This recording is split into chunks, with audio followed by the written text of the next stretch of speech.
and America's division in the Ministry of External Affairs. I would request Foreign Secretary to make an opening remarks explaining what all has happened during this last couple of days of the visit, and then we'll take a few questions. Thank you, sir. Okay. Thank you very much, and very good evening and namaskar to all of you here who are present here for this briefing. Ambassador Sanjay Verma, Additional Secretaries Ms. Vani Rao, Naveen, our spokesperson. I think the last 2 days have been extremely important in terms of what the Prime Minister's engagement in Japan have entailed. Prime Minister Modi has just concluded his official visit to Japan over the last 2 days, and he was here to participate in the 3rd Quad Leaders Summit in Tokyo at the invitation of Prime Minister of Japan, His Excellency Kishida.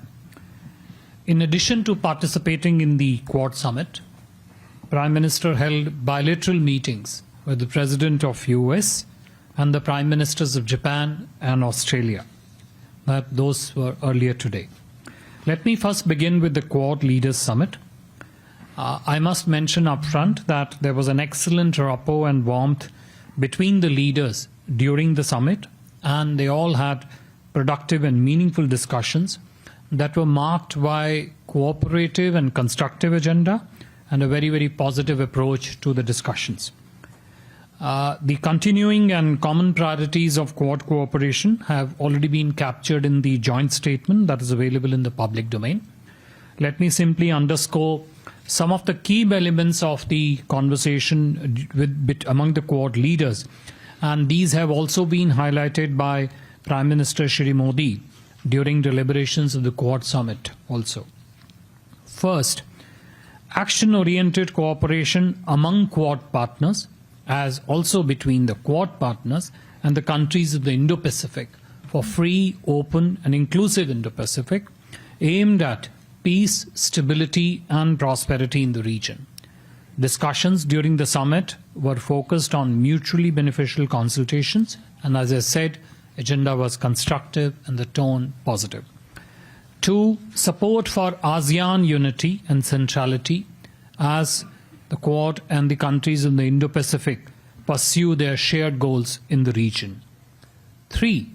Focus on common efforts to respond on COVID-19, including in particular the post-pandemic recovery and strengthening of health security and health-related infrastructure. 4th, work together to promote infrastructure delivery, as also efforts to bridge the infrastructural gaps in the Indo-Pacific region, and do it in a manner that does not burden the countries of the region with unsustainable debt and unsustainable infrastructure projects. Fifthly, the Quad leaders also welcomed a new Indo-Pacific partnership in maritime domain awareness, a regional initiative to help the countries bolster their capabilities to respond to humanitarian and natural disasters, as also to combat illegal fishing.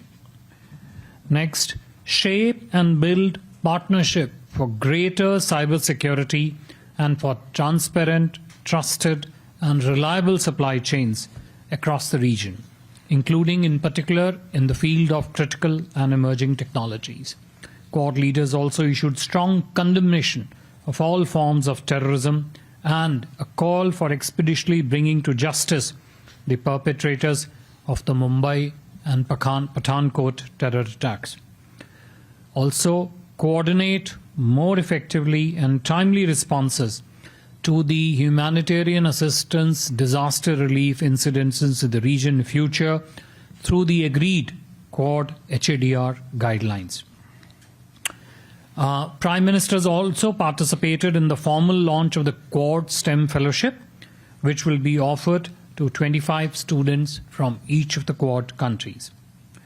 Prime Minister, towards the end of the Quad Summit deliberations, also put forward specific proposals that could contribute to guiding the Quad agenda in months and years ahead. Some of these proposals include: 1. Need to take solid initiatives on the field of climate finance and sustainable developments. 2. emphasized on the importance of building appropriate platforms for the industry and businesses in the Quad countries and between the Quad countries and the Indo-Pacific countries to forge partnerships in the field of critical and emerging technologies.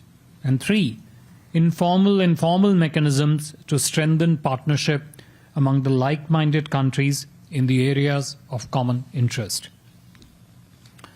As I mentioned upfront in the beginning, besides participating in the Quad Summit, Prime Minister also held bilateral meetings with President Biden, President Kishida, and the Prime Minister of Australia.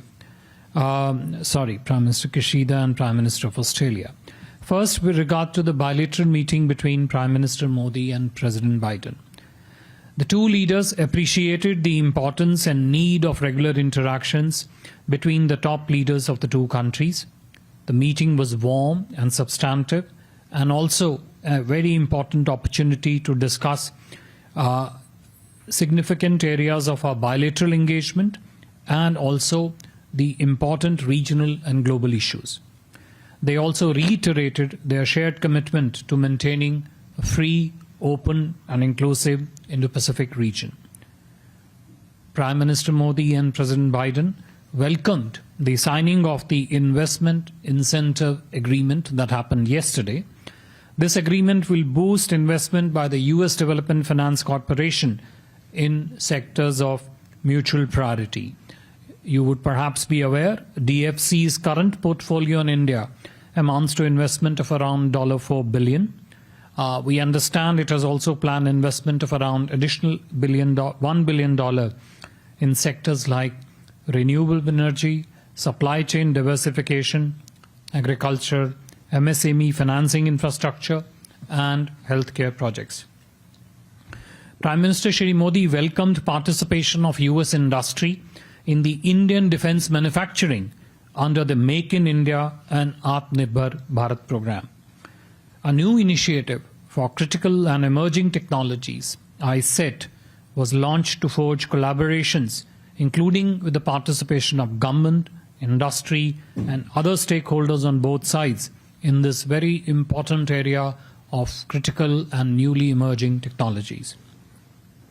As I mentioned earlier, both leaders reiterated their shared commitment to free, open, and inclusive Indo-Pacific region. Yesterday, the Prime Minister Shri Narendra Modi also attended the launch of the Indo-Pacific Economic Framework of Prosperity, along with the President of US and Prime Minister of Japan, Shri Kishida. A joint statement has also been issued to underline the vision, and key elements envisaged in the Indo-Pacific Economic Framework are already available in the public domain.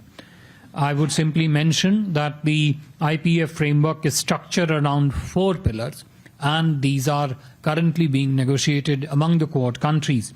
And these 4 pillars are: 1, relating to trade; 2, supply chains; 3, infrastructure, clean energy and decarbonization; and 4, tax and anti-corruption. Collective discussions, as I mentioned, under these pillars will be initiated following the launch of this framework, and the following final contours of this would emerge based on discussions among the Quad countries. During his bilateral meeting with Excellency Prime Minister Kishida of Japan, both leaders undertook a comprehensive stock-taking of the entire framework of bilateral partnership to carry forward our cooperation in diverse areas, including in the field of defense manufacturing in India, a skill development partnership, trade and technology partnership, cooperation including for resilient supply chains in the region, and other areas. This is Honorable Prime Minister Modi's 5th visit to Japan since becoming Prime Minister, and his 2nd meeting with Excellency the Prime Minister of Japan. Prime Minister Kishida has invited Prime Minister Shri Modi to visit Japan later this year for the annual summit. In fact, during the summit, both Prime Ministers underscored the importance of maintaining the momentum of regular high-level exchanges between the two countries. Earlier during the day today, Prime Minister Shri Modi also met in reflection of the importance attached by Japan to India-Japan ties. He also met with 3 former Japanese Prime Ministers, including Excellency Mr. Suga, Excellency Mr. Yoshiro Mori, and Mr. Shinzo Abe, who, as you know, are also the key leadership of the Japan-India Association. Prime Minister Shri Modi and former Prime Minister Shri Abe, they share a good rapport over a long years of interaction. We met 15 times as Prime Ministers. In 2014, during their annual summit, ties were upgraded to a special, strategic and global partnership. The Japan-India Association itself has been instrumental in promoting people-to-people ties and economic linkages between the 2 countries. To deepen the link between a stronger and wider India-Japan commercial partnership in a manner that clearly has a link with India's trade, technology, investment and development priorities, Prime Minister Shri Modi held extensive and a wide-ranging interaction and discussions with the leaders of Japanese business and industry yesterday. Yesterday, in addition, Prime Minister also had a very vibrant and robust interaction with Indian diaspora in Tokyo.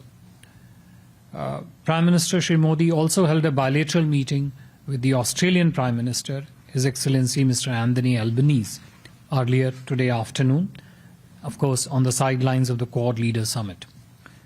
Prime Minister congratulated the Australian Prime Minister for his election victory, and both leaders reviewed the multifaceted cooperation between the 2 countries under the framework of comprehensive strategic partnership that includes important areas of trade and investment, defense manufacturing, renewable energy, in particular the green hydrogen, education, science and technology, in particular the new and emerging areas of technology, agricultural research, sports, and people-to-people ties between the 2 countries. Both Prime Ministers affirmed their desire to continue the positive momentum in the bilateral relationship. Prime Minister Modi extended an invitation to his Australian counterpart to visit India at an early date. I would stop here and would be happy to take a few questions that might be there in the room. Thank you, sir. Thank you very much. Before I take questions, just the ground rules. Please identify yourself and the organization that you represent. Also keep your questions very, very sharp. I saw Madhav there, please. And limited to the topic. Yeah, that, of course. And please limit it to the visit to the Prime Minister here. Yeah, Madhav, the floor is yours.